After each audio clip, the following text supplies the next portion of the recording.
Tim, I want to talk a little bit about specifically some biblical passages now. I'm curious. We come back to, there's at least one other thing you talk about in the book I'd love to come back and talk about, but I want to talk a little bit about Bible and biblical texts, and how both your experience working in the project over many years, but in particular your sort of personal experience in the 14-night sleep out, informs now or changed perhaps your understanding of some text. And the first one that I want to come to is this one in Luke chapter 9. I suggested to you I might want to talk about, which is part of a story where Jesus is reflecting with his disciples about, what his experience is like, and the way his experience relates to other people, and the way, to a certain extent, it gets treated. And he says, foxes have holes and birds have nests, but the Son of Man has nowhere to lay his head. What comes to mind for you now when you hear that? What questions do you have? What things do you think? How does it hit you when you hear Jesus saying those words now? I think one of the things is that I realise I've got a bit of a beam up on it about how it is that we relate to one another. And at this point, Jesus suddenly turns and he's focused on Jerusalem, and that's where they're supposed to be heading, and eventually we get there. And the disciples have been sent out, and we have this wonderful shaking the dust off the feet when people don't accept the agenda that they're going in with, and they're not received and they're not accepted. And I think the context is within that setting. So how can Jesus lay his head comfortably in places that aren't focused or fixed on what he knows is his ultimate purpose? And in a sense, he has no space until he's within the bosom of his Father. And really, I think that's. I think we have our experience of church is incredibly mixed. At times, we're a group of people who treat as a club, where we meet other people. But actually, within that, we come across these people who are doing incredible work and bringing little bits of the world to our view. But I dare say that because we are comfortable in our Western churches, that we don't do it with that same purpose that Jesus says, there is no place to lay my head. We find places to lay our head all the time. And maybe there's something really challenging about this idea that if we want to replicate, I'm talking to myself as much as anybody else here. If we want to replicate that love that the Father has for Jesus and Jesus has for the world and his disciples, then there is something hard about that. There is something very challenging about that. And it's also one of those little passages we love to scoot over in church and not pay too much time with, because it's uncomfortable. And that should tell us something, really. So I did find myself thinking about this sense of, are we prepared within our safe communities and do it fairly safely to shake the dust off our feet at times and say, that's not good enough? And are we prepared to say, actually, love is love at the end of the day. If we're being unloving in any particular way, let's not just lie with that and accept it. And it's incredibly easy to do. I like being liked. You know, Yeah. I like being liked. I don't like disagreement. I have to fight disagreement, really. And I think, you know, I don't think Jesus is a million miles away from that either. He's human, but he has that self-awareness to say, I can't do that. No. It's interesting to hear you reflect on that bit as well, and that I suspect someone who does what you do on a regular basis eventually ends up in conversations where you want to resist some of the things that people say and say, look, you know, there's a lot of stuff happening out there I wish people would pay a little bit more attention to. And that in that statement, Jesus is both distancing himself from people and sort of identifying himself as being on the margins, but not to make him feel better about himself, but to say to people, there's like a real thing here to pay attention. There's a real mission. There's a real task that we've been given, and if you're kind of not part of that, then then maybe we do need to recognize that tension between us. And in the context, of course, it seems harsh, but there's an invitation about it. He's just fed goodness knows how many people, and said, don't send them away. Don't send them away. They're here. They're part of us. Let's be hospitable. Let's use what we've got. And miraculously, they're sufficient. And immediately then, we've got to move off. So we're not being unkind. We're not saying, forget them. And I think when we're drawing ourselves within our communities and whatever to look at the things that are really important, I think we need to bear that in mind. I'm not going to stand up and say, hey everybody, I've got it right about relationships and blah blah blah, because I clearly haven't, and I'm still learning. I still get it wrong, and my team point that out to me in the same sort of way, not with aren't you an awful leader, but you've got this wrong. And I think particularly around this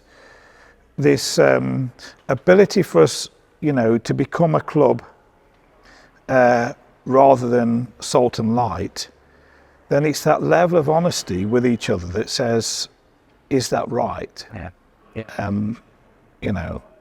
Can we accept that person who comes into our congregation who makes us feel uncomfortable without going to what does health and safety policy say about how to deal with somebody who looks dangerous in our congregation? Because we all know those things happen.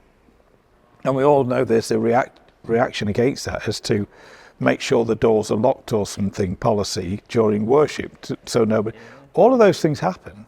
And it's saying, there is no place to lay your head in that place.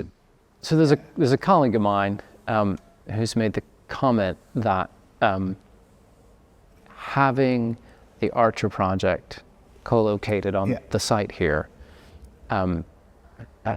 is part of what keeps us Christian, both through the idea that we could theoretically try and turn as much profit as we wanted out of that place and use that money for whatever else, but also because it reminds us through, and we're not by any means successful, but through the constant question, are we doing what we can do to be that kind of welcoming place that isn't shutting the doors or making people feel excluded? We're consciously having to ask ourselves, are we doing what we are called and required to do by our own Christian faith to make this, our tagline is a place for all people. We've put it right up on the wall so everybody should be able to hold us to account for it. Are we doing that well? And we're definitely not getting it right all the time, but but we're trying and failing and trying to fail better each time, right? We don't necessarily get it right, but we're learning from each one of those things, because we want to be a place for all people, and we want to be a place where we can encourage people to think, if that's a bit of the experience that I have, maybe on a Sunday morning for a couple hours, what would it mean for me to try and carry that into the rest of my week? And I don't possibly have an answer for that, but if we can't experiment and try and learn to do that better together in a place like this, where can we try and learn to do that better together as a community? I'm thankful you're not asking me to judge the cathedral, at least, or give it marks out of 10. That would be an impossible task. But I think, I mean, you said it. You've said it already, really. You know, part of your week is dealing with students, and we call them students, and we expect a level of behaviour from that group of people because they're students and they've got through the exams to get that far. But we also know they're students who are struggling, and students who have got to university to get away from something else, and actually just taking that. All those ideas about how we care for the other, or how we listen more to the wider story of their lives and the little clues in there, in whatever situation we are, whether we're on the building site working as a gang of bricklayers, welcoming somebody new to our gang, or in college, or in the arts project, or wherever it is. It's that assumption that life might not be going all that well for somebody, so let me work from that basis of accepting this person in their entirety, if I can. I'm not always equipped to do that, it seems, but if I can, and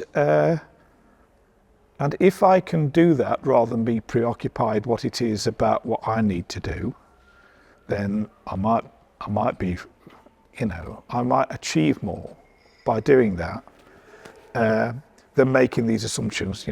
Students are bright, they're here, they know what they've got to do, and which I know you don't. But in that way, I just think the places like the Arch Project are learning places. Absolutely. They're not. It's not just about how do we cope with and cater for the homeless. It's we're doing something really proactive, human to human. And that's taught me loads. Yeah. No, I think the most important thing you talk about, there's a person in the book you talk about very briefly that you call Doc, who was street homeless, but was fiercely clever. Yeah. Right, and knew all sorts of stuff. The thing that I'm always trying to communicate to my students without saying it, because almost saying it is breaking the fourth wall with them, and then it doesn't work.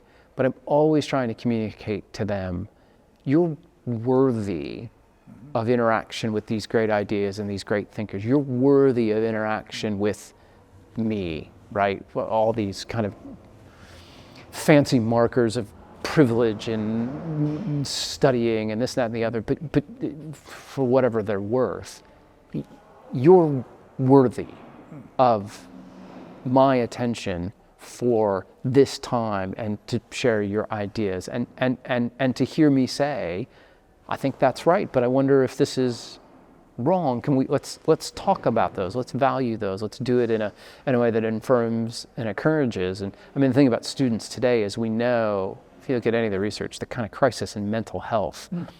So it's a slightly different sort of thing than the kind of trauma we were talking about earlier, but they're people who are dealing with all sorts of sense of isolation and marginalization and not being valued and not being good enough and not being clever enough and all those sorts of things. And it is amazing. The most powerful thing I think I do, teaching-wise, is the 5 minutes before the seminar or the lecture and the 5 minutes afterwards where I just say, hi, how are you? Did you have a good weekend? What, you know, I see you've got that shirt. Do you support that football club? Or what, you know, just treating people like people that you value them. Person to person. Yeah. Not lecturer to people, not clergy to people. Nope. People to people.